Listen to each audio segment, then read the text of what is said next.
Hey, Lee Robinson here from American Sentinel Canine. The purpose of this video is to discuss trying to save the animals, save the dogs, the dominant nature dogs. And personally, I think that's a big mistake. Okay? I know there's a lot of trainers and rescue organizations that want to save every animal. And yesterday slash this morning, I woke up at 3:30 this morning. And last night before I went to bed, I saw a case where a woman had got a dog from a rescue, and the rescue did not disclose that this dog had dominant nature aggression issues. And this morning I woke up and I saw another woman that was mauled by a dog that she was trying to save. And man, I've seen this time and time and time again in the protection dog industry or in the rescue industry, where everybody's trying to save all these animals. I don't get it. See, the reason why I say I don't get it is I love dogs, but I love dogs that love me. See, dogs are domesticated. I'm not going to bring an animal into my house so it can rule over me. Okay? I'm going to bring an animal into my house so it's an asset, that it's something that I can love and I can feed and I can care for, and it's a liability in those regards because I'm giving it all the things that it needs, and it's costing me money, it's costing me time, it's costing me work. But it's still an asset because it gives me something in return. It gives me companionship, it gives me loyalty, it gives me protection, it gives me enjoyment, it gives me things back. And so that to me is what a dog is for. A dog is a companion. And it should be not only a companion, it should also be an asset to the team, where it's a guardian or a hunter or something. I don't really believe in just pets unless you want a dog to babysit. And I don't think dogs should babysit because any dog can possibly be problems. But they can certainly be dogs that are more suitable for children, companions, and things like that. But that's another topic that I don't want to get into. But when it comes into saving all these dogs, I don't get it. Why? I mean, why? Now, I met people in my years as a trainer that say, well, I like a dominant dog. I'm going to say something that's a little bit offensive here, but what the heck's wrong with you? Why would you want something that's going to challenge you or rule over you? Do you got some sort of power trip where you like trying to dominate a dominant? An alpha mentality where I'm going to suppress this beast, watch how strong and tough I am? What the heck's wrong with you? Why would you want something that's going to try to dominate you? This isn't like MMA where you're trying to prove how bad you are or how tough you are. Why are we trying to save these dominant nature dogs? Now, see, the reason why I say that is some people think that a dominant dog is a better guardian. Baloney. It's not. It's not a better guard dog. There is something that's called a rank cur. Rank has to deal with dominance. A cur is a quitter. A lot of dominant dogs will quit when they can't dominate. I don't want a dog that's being protective out of dominance because I can't trust that dog to be an effective guardian. So when it comes to a guard dog, I like a dog that works out of other instincts, like a pack instinct, a loyalty to that group, that understands that it has some responsibility to that pack, to be a member of that group. Now, some people will be like, dogs and humans aren't pack. Regardless, you get the point. Okay, they live together in a harmonious group, and they have a responsibility or a pack instinct to that group. And they could be working in prey drive or defense drive or fight drive, whatever drive theories you want to believe in is up to you. But ultimately, they have an instinct to protect themselves and to protect their group, whether it be out of defense or prey or fight or whatever it is that you want to deal with, drive theory that you want to discuss, because everybody has different opinions on drive theory, and that's not the point of this video. But dominance or rank is a drive, and that drive sucks because it's not an asset to the family. And it's not an asset to the trainer. Now, if you want to be, let's say, the Mario Andretti or the Dale Earnhardt, of the dog training world that tries to push the limits and prove what you can achieve, great. But be responsible with it and let yourself be the only person that's taking the risk. Don't put other people at risk. In 20 years of training dogs, I have never been bit by a dog that I did not want to bite me without protective equipment. You have a bite suit, bite sleeves, etc. There's many forms of protective equipment. Muzzles and things like that are all forms of protective equipment. But I've never been bit by a dog that I did not want to bite me. Now, that's not because I'm some great trainer. It's because I don't push the limits. And I'm not interested in pushing the limits when it comes to training. I'm not trying to win some national competition.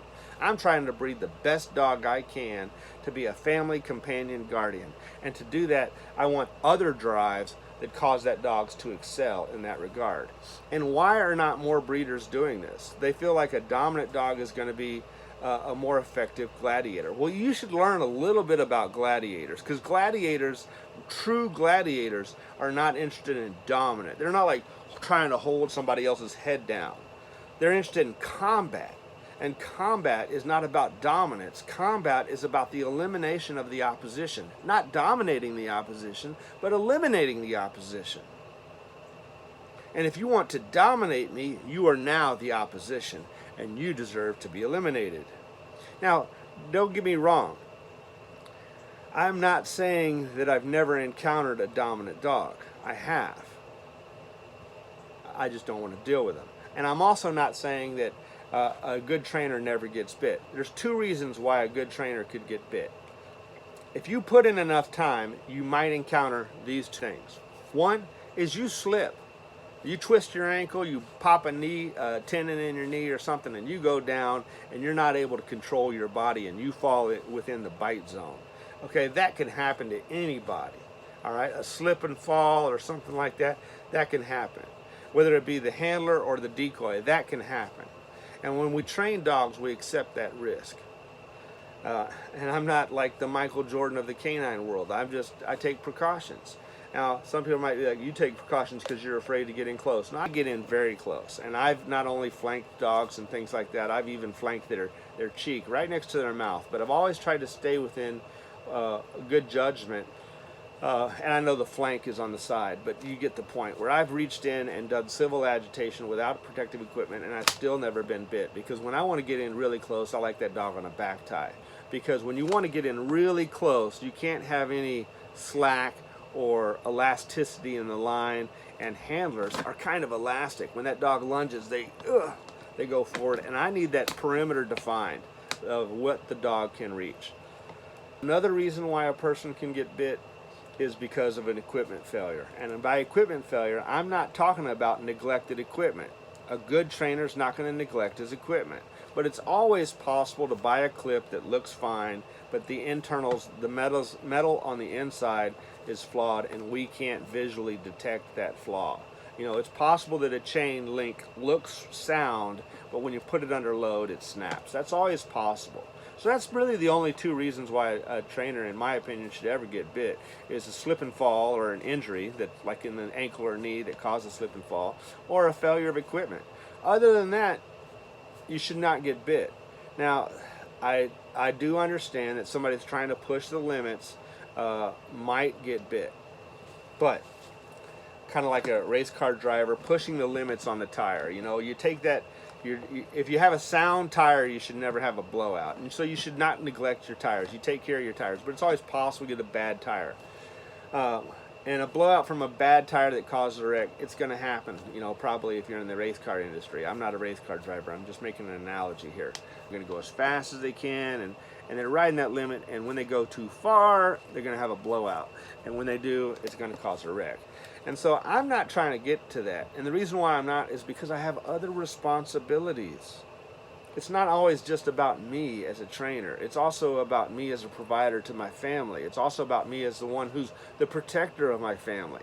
And why would I bring a protection dog into my family situation when that dog's going to be a liability to me or my family? Makes no sense. I'm not interested in saving the animals. I'm interested in living with the animals. So here I've made this chart about one extreme and another extreme. We can give up dominance while still capitalizing on other drives like prey or defense, and if you believe in fight drive or whatever, to still get extreme individuals that are able to excel. You know, most people like these average dogs for pets, but when you want a guard dog, a really effective guard dog or a protection dog, we need a little bit more. Some of the best guardians have also been very submissive to the people that they love and know. Okay? So you're not going to bring crap into my house.